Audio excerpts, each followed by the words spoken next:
మనందరి శరీరంలో ఓ రహస్య సూపర్ హైవే ఉందని ఎప్పుడైనా విన్నారా? వినడానికి వింతగా ఉన్నా ఇది నిజం. అదే వేగస్ నరం. మన బాడీ వైరింగ్ సిస్టంలో ఇది చాలా చాలా ముఖ్యం. కాని చాలామందికి దీని గురించి పెద్దగా తెలీదు. పదండి ఈరోజు దాని రహస్యాలేంటో చూద్దాం. కడుపులో ఏదోలా అనిపించడం, గుండె దడగ కొట్టుకోవడం, గొంతులో మార్పు రావడం, వీటన్నింటికీ ఒకదానికొకటి సంబంధమేంటి అని ఎప్పుడైనా అనిపించిందా? వీటన్నింటినీ వెనకాల ఉండి నడిపించే ఒక అద్భుతమైన కనెక్షనుంది. దాని గురించే మనమిప్పుడు తెలుసుకోబోతున్నాం. సరే, మరి మన కథలోకి వెళ్ళిపోదాం. ఈ కథలో హీరో ఎవరంటే వేగస్ నరం. అసలు దీని శరీరం యొక్క సూపర్ హైవే అని ఎందుకు పిలుస్తారో ఇప్పుడు చూద్దాం. దీని పేరులోనే ఓ గమ్మత్తుంది. వేగస్ అంటే లాటిన్లో సంచరించేది అని అర్థమట.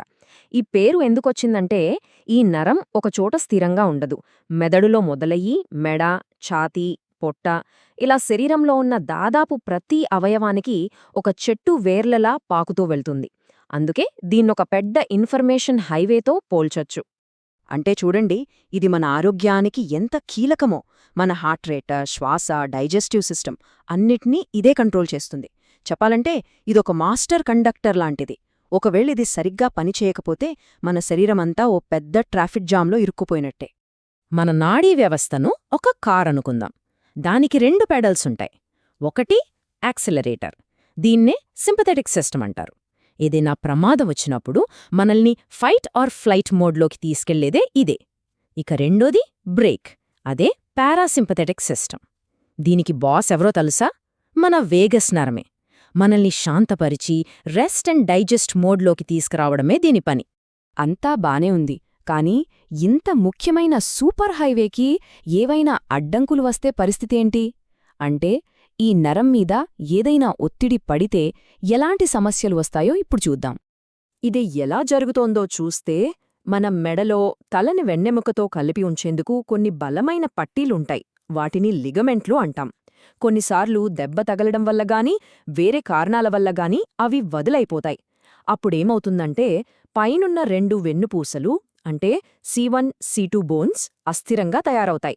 అవి ఉండాల్సిన దానికన్నా ఎక్కువ కదలడం వల్ల వాటి పక్కనే ప్రయాణిస్తున్న వేగస్ నరాన్ని నొక్కేస్తాయి. అచ్చం హైవే మీద యాక్సిడెంట్ జరిగి ట్రాఫిక్ ఆగిపోయినట్టే అన్నమాట. ఒక్కసారి వేగస్ నరం మీద ఒత్తిడి పడిందంటే దాని ఎఫెక్ట్ శరీరం మొత్తం కనిపిస్తుంది. బ్రెయిన్ ఫాగ్ అంటే ఏమీ గుర్తులేకపోవడం, చెవుల్లో శబ్దాలు, హార్ట్ రేట్ పెరిగిపోవడం, ఎప్పుడూ అలసటగా ఉండడం, జీర్ణ సమస్యలు. ఇవన్నీ చూడ్డానికి వేర్వేరు సమస్యల్లా అనిపించొచ్చు. కానీ వీటన్నింటి వెనుక ఉన్న అసలు కారణం ఆ సూపర్ హైవేలో ఏర్పడిన బ్లాకేజ్ కావచ్చు. దీనికి ఒక పర్ఫెక్ట్ ఉదాహరణ గ్యాస్ట్రోపెరేసిస్.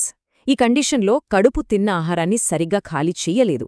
ఎందుకంటే వేగస్ నరం నుంచి జీర్ణ వ్యవస్థకి సరైన సిగ్నల్స్ అందవు. అంటే డైజెషన్ సిస్టమ్కి ఏం చెయ్యాలో చెప్పే కమాండర్ నుంచి ఆర్డర్స్ రావట్లేదన్నమాట. ఎంత ఇబ్బందో కదా.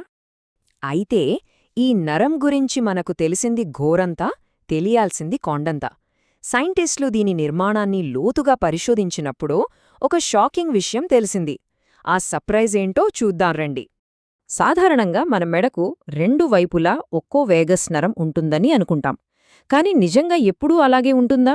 ఈ ప్రశ్నకు సమాధానం మనల్ని కొంచెం ఆశ్చర్యపరుస్తుంది. 2015లో NIH వాళ్ళు చేసిన ఒక స్టడీలో తెలిసిన విషయమేంటంటే దాదాపు 29% మందిలో, అంటే ప్రతి 3లో ఒకరిలో మెడలోని వేగస్ నరం ఒకే సింగిల్ నరంలా కాకుండా చిన్న చిన్న కొమ్మల్లా విడిపోయుంటుందట. అంటే మనందరి శరీర నిర్మాణం ఒకేలా ఉండదన్నమాట. ఈ కొమ్మలు కూడా కుడివైపున ఎక్కువగా, అంటే 22% మందిలో కనిపిస్తాయట. అదే ఎడమవైపున చూస్తే కేవలం 12% మందిలోనే ఉంటాయి. దీని అర్థమేంటంటే మన శరీరంలోని ఈ ఇంటర్నల్ మ్యాప్ అందరికీ స్టాండర్డ్గా ఉండదు. దీనివల్ల వచ్చే ప్రాక్టికల్ ప్రాబ్లం ఏంటంటే వేగస్ నర్వ్ స్టిమ్యులేషన్ లాంటి కొన్ని మెడికల్ ట్రీట్మెంట్స్లో అసలైన మెయిన్ నరాన్ని గుర్తించటం మనం అనుకున్నంత ఈజీ కాదు. మనం సింగిల్ లేన్ హైవే అనుకుంటే దానికి చాలా సందులు, గొందులు ఉన్నాయని ఇప్పుడు తెలిసింది. ఈ నరం స్ట్రక్చరే ఇంత కాంప్లికేటెడ్గా ఉంటే ఇక దాని పనితీరును అర్థం చేసుకోవడం ఇంకా కష్టం కదా. సరిగ్గా ఈ సమయంలోనే ఒక పాపులర్ కాని కాస్త వివాదాస్పదమైన సిద్ధాంతం తెరపైకొచ్చింది. అదే పాలీవేగల్ సిద్ధాంతం. 1994లో దీన్ని ప్రపోజ్ చేశారు. దీని ప్రకారం వేగస్ నరమనేది ఒక సింగిల్ సిస్టమ్ కాదు.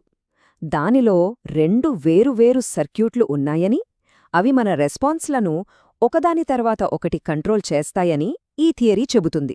ఈ థియరీ ప్రకారం మన బాడీ 3 స్టేజ్లలో రియాక్ట్ అవుతుంది. ఫస్ట్, మనం సేఫ్గా, రిలాక్స్డ్గా ఉన్నప్పుడు సోషల్ ఎంగేజ్మెంట్ సిస్టమ్ యాక్టివేట్ అవుతుంది. దీనివల్ల మనం ఇతరులతో కనెక్ట్ అవుతాం. డేంజర్ వస్తే ఫైట్ లేదా ఫ్లైట్ మోడ్లోకి వెళ్తాం.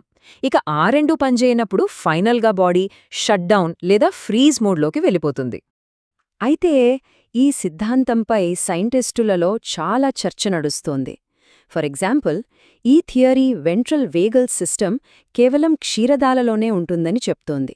కానీ రీసెర్చర్సు లంగ్ ఫిష్ లాంటి పాత జీవుల్లో కూడా దాన్ని కనుక్కున్నారు.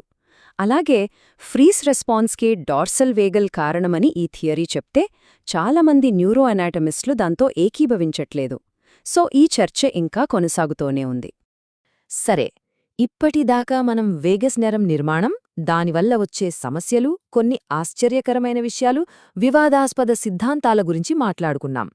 ఇప్పుడు ఇవన్నీ మన ఆరోగ్యానికి ఎలా కనెక్ట్ అవుతాయో క్లుప్తంగా చూద్దాం. సో మనం గుర్తుపెట్టుకోవాల్సిన మెయిన్ పాయింట్స్ ఇవి. వేగస్ నరం మన బాడీ యొక్క రెస్ట్ అండ్ రిలాక్స్ సిస్టమ్కి మాస్టర్ కంట్రోలర్. మెడలో చిన్నపాటి అస్థిరత కూడా దాన్ని దెబ్బతీసి రకరకాల లక్షణాలకు దారితీయొచ్చు. ఇంకో విషయమేంటంటే, దాదాపు 30% మందిలో దీని నిర్మాణం మనం అనుకున్నట్టు ఉండదు. ఇక దీని ఫంక్షన్ని పూర్తిగా అర్థం చేసుకునేందుకు సైంటిస్టులు ఇంకా ప్రయత్నిస్తూనే ఉన్నారు.